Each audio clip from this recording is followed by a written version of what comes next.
Omar. I'm Jason, 49 from A class. Now I'm going to speak the article this week. Now let's begin. The opinion pages. Op-ed contributor. A Sister's Eulogy for Steve Jobs by Mona Simpson. October 13, 2011. I grew up as only one child, and with my single mother. Because we are poor and because I knew my father has immigrated from Syria, I imagined he looked like Omar Sharif. I hoped he would be rich and kind and would come into our lives and our not yet furnished apartment and help us. Later, after I met my father, I tried to believe he changed his number and left no forwarding address because he was an idealistic revolutionary, plotting a new world for the Arab people. Even as a feminist, my whole life I've been waiting for a man to love who could love me. For decades, I thought that the man would be my father. When I was 25, I met that man and that he was my brother. By then, I live in New York, where I was trying to write my first novel. I had a job at a small magazine in the office the size of Carson, with three other aspiring writers. When one day a lawyer called me, the middle class girl from California who hustled the boss to buy us health insurance, and said his client was rich and famous and was my long lost brother. The young editors went wild. This was 1985 and we worked at a cutting-edge literary magazine. But I had fallen into the part of the Dickinson's novel and really we all loved those best. The lawyer refused to tell me my brother's name and my colleagues started to a betting pool. The leading candidate, John Travolta. I secretly hoped for a literary descendant of Henry James, someone more talented than I, someone brilliant without even trying.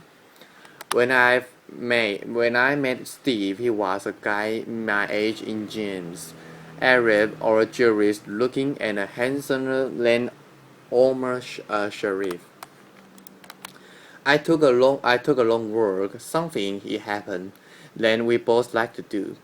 I don't remember much of what we said that first day, only that he felt like someone I picked to be friend. He explained that he worked in computers.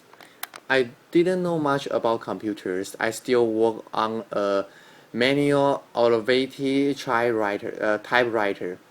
I told Steve I recently considered my first purchase of a computer, something called the Chromenco. Steve told me it was a good thing I waited. He said he was making something that was going to be insanely beautiful. I want to tell you a few things I learned from Steve during three distinct periods over the 27 years I knew him. There were not periods of years, but of states of being. His full life, his illness, his dying. Steve worked at what he loved. He worked really hard every day. That's incredibly simple but true. He was the opposite of absent-minded. He was never embraced about working hard, even if the results were fearless. If someone as smart as Steve wasn't ashamed to be admit trying, maybe I didn't have to be. When he got kicked out of Apple, things were painful. He told me about a dinner at which 500 Silicon Valley leaders met the then sitting president. Steve hadn't been invited. He was hurt, but he still went to work at Next every single day. Novelty was not Steve's highest value. Beauty was. For an innovator, Steve was remarkably loyal. If he loved a shirt, He'd order 10 or 100 of land. In the Palo Alto house, there were probably enough black cotton turtlenecks for everyone in this church. He didn't favor chance or gimmicks. He liked people on his own age. His philosophy of athletics reminds me of a quote that went something like this: "Fashion is what seems beautiful now but looks ugly later. Art can be ugly at first, but it can be beautiful later." Steve always aspired to make beautiful later. He was willing to be misunderstood. Uninviting to the ball, he drew the third or fourth iteration of his same black sports cartoon next, where he and his team were quietly inviting the platform on which Tim Berners-Lee would write the program for the World Wide Web. Steve was like a girl in a moment of time he spent talking about love. Love was his superior virtue, his god of gods. He chatted and wrote about the romantic lives of the people working with him. Whenever he saw a man he thought a woman might find dashing, he called out, "Hey, are you single? Do you wanna come to dinner with my sister?" I remember when he phoned the day he met Lorraine. There's this beautiful woman, and really smart, and she has this dog, and I'm going to marry her. When Reed was born, he began gushing and never stopped. He was a physical date with each of his children. He fretted over Lisa's boyfriends and Irene's travel and Skirt's chance and Eve's safety around the horses she adored. None of us who attended Reed's graduation party will never forget the scenes of Reed and Steve stroll dancing. His abiding love for Lorraine sustained him. He believed that love happened all the time, everywhere. In that most important way, Steve was never ironic, never cynical, never pessimistic. I try to learn from that still. Steve has been successful at a young age, and he felt that had isolated him. Most of the choices he made from the time I knew him were designed to dissolve the world around him. A middle-class boy from Los Altos, he fell in love with a middle class from New Jersey. It was important to both of them to raise Lisa, Reed, Irene, and Eve as grounding, normal children. Their house didn't intermediate with art or polish. In fact, for many of the first years I knew Steve and Laura together, dinner was served on the grass and sometimes consisting of just one vegetable. Lots of that one vegetable, but one, broccoli, in season, simply prepared, with just the right recently snipped herb. Even as a young millionaire, Steve always picked me up at the airport. He'd be standing there in his jeans. When a family member called him at work, his secretary, Renata, answered, "Your dad is in the meeting. Would you like me to interact him?"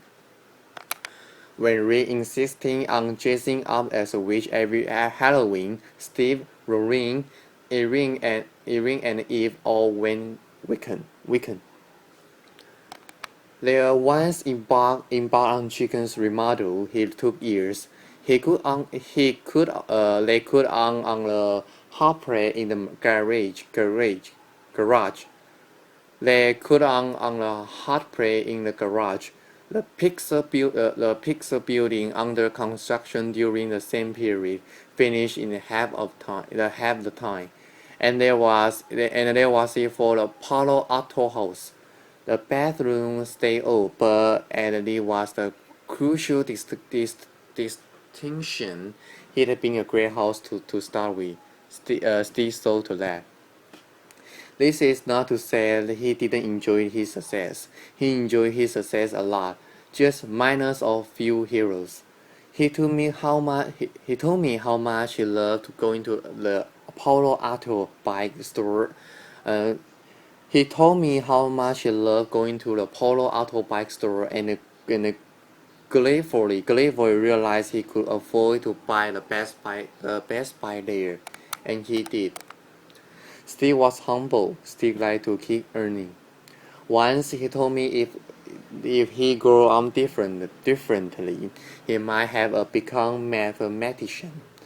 He spoke reverently about college and loved working around the Stanford campus. In the last year of his life, he studied a book of paintings by Mark Rothko, an artist he hadn't known about before. Thinking of what could inspire people on the roads of future Apple campers. Still cultivated with C. When what other CEO knows the history of English and Chinese tea roses and has a favorite David Austin rose, he has surprised tucked in all his pocket. I will venture the Lorraine will discover trees, songs he loved, a poem he cut up and put in a drawer, even after 20 years of an a sectionally close marriage. I spoke to him every other day or so, but when I opened the New York Times and saw the future on the computer's the patterns, I was still surprised and delighted to see the sketch for the perfect staircase. With his 4 children, with his wife, with all of us, Steve had a lot of fun. He treasured happiness. Then Steve became ill, and we watched his life compress into a small circle. Once he loved walking through Paris. He discovered a small handmade soba shop in Kyoto, and he downhill ski gracefully. He cross country ski constantly, no more. Eventually, even ordinary pleasures like a good peach no longer appeal to him. Yet, what amazed me and what I learned from his illness was how much it was still left after so much had been taken away. I remember my brother learning to walk again with a chair. After his liver transplant, once a day he will get out on legs, and that seems to think to bear him on speech to the check back. He pushed that chair down the Memphis hospital corridor towards the nursing station, and then he sat down on the chair, turned around and walked back again. He counted his steps and each day pressed a little further. Further. Lorraine got down on his knees and looked into his eyes. "You can do this, Steve," she said. His eyes widened. His lips pressed into each other. He tried. He always tried, and always with love at the core of that effort. He was an intensely emotional man. I realized during that terrifying time that Steve has not endured the pain for himself. He set destinations. His son reached graduation from high school. His daughter Irene street to Kyoto, and the launching of the boat he was building, on which he planned to take his family around the world, and where he hoped he and Lorraine would someday retire. Even ill, he tested his discrimination and his judgment held. He went through 7 nurses before finding kindred spirit, and then he completely trusting the three who stayed with him and to the end: Tracy, Arturo, and Elton. One time when Steve has contracting a tenacious pneumonia, his doctor forbid everything, even eyes. We were in a standard ICU unit. Steve, who generally disliked cutting in line or dropping his own lane, confessed that this once he liked to be treated a little specially. I told him, Steve, this is special treatment. He leaned over to me and said, I want it to be a little more. I want it to be a little more special. Introverted, introverted. When he couldn't talk, he asked for a notepad. He sketched devices to hold an iPad in the hospital bed. He designed few free monitors and X-ray equipment. He redrew like not quite special enough hospital unit. And every time his wife walked into the room, I watched his smiles remind himself on his face. For really big things, you have to trust me. He wrote on his sketchpad. He looked up, you have to. By that, he meant that we should disobey the doctors and give him a piece of ice. None of us knows for certain how long we will be late here. On Steve's better days, even in the last year, he embarked upon projects and in initiative promised from his friends and Apple and to finish them. Some boat builders in the Netherlands have a gorgeous stainless steel home ready to be covered with the finished wood. His three daughters remain unmarried. His two youngest still girls, and he went wanting to walk them down the aisle, and as he walked me the day of my wedding. We all, in the end, died in the media race, in the middle of Mary's story. I suppose it's not quite accurate to call the death of someone who lived with cancer 4 years unexpected, but Steve's death was unexpected for us. When I learned from my brother's death was that character is essential. What he was how he died. Tuesday morning, he called me to ask me to hurry up to Palo Alto.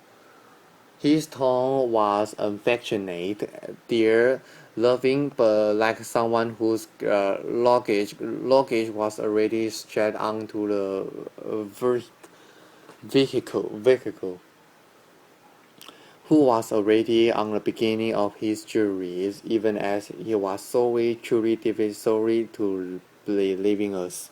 He started his farewell and stopped him. I said, wait, I'm coming. I'm in the taxi to the airport. I will be there. I'm telling you now because I'm afraid you won't make it on time, honey. When I was arrived, he and his Lorraine were jogging together like partners who live and work together every day of their lives. He looked into his children's eyes as if he could unlock his gaze. Until about 2 in the afternoon, his wife could rouse him to talk to his friends from Apple. Then, after a while, it was clear that he would no longer wake to us. His breathing changed. He became severe, deliberate, purposeful. I could feel his counting his steps again, pushing further than before. This is why I learned. He was working at this too. There didn't happen to Steve. He achieved it. He told me when he was saying goodbye and telling me he was sorry, so sorry we will be able to be all together as we always planned. There was going to be a better place. Dr. Fisher gave him a 50-50 chance of making it through the night. He made he made it through the night, rolling next to him on the bed, sometimes jerk up when there was a longer pause between his breath. She and I look at each other. Then he would heave a deep breath and begin again. He had to be dumb. Even now, he had a stern, still handsome profile. The profile of an abs, abs, absolutist and romantic. His brief indicated an arduous journey, some steep paths, altitude. He seems to be climbing. But with that will, the work ethic, the change, there was also sweet capacity for a wonderment. The artist believed in the ideal and the still more beautiful letter. Steve's final words, hours later, was monosyllables, repeated 3 times. Before embarking, he looked at his sister Patty, then for a long time at his children, and then at his life's partner, Lorraine, and then over their shoulders past them. Steve's final words were, "Whoa, wow, whoa, wow, whoa, wow." Mona Simpson was a novelist and a professor of English at the University of California, Los Angeles. Since 1988, she was held the Sandy Samuelson Lovish Chair in the Language and Literature at Bard College. He delivered this eulogy for her brother, Steve Jobs, on October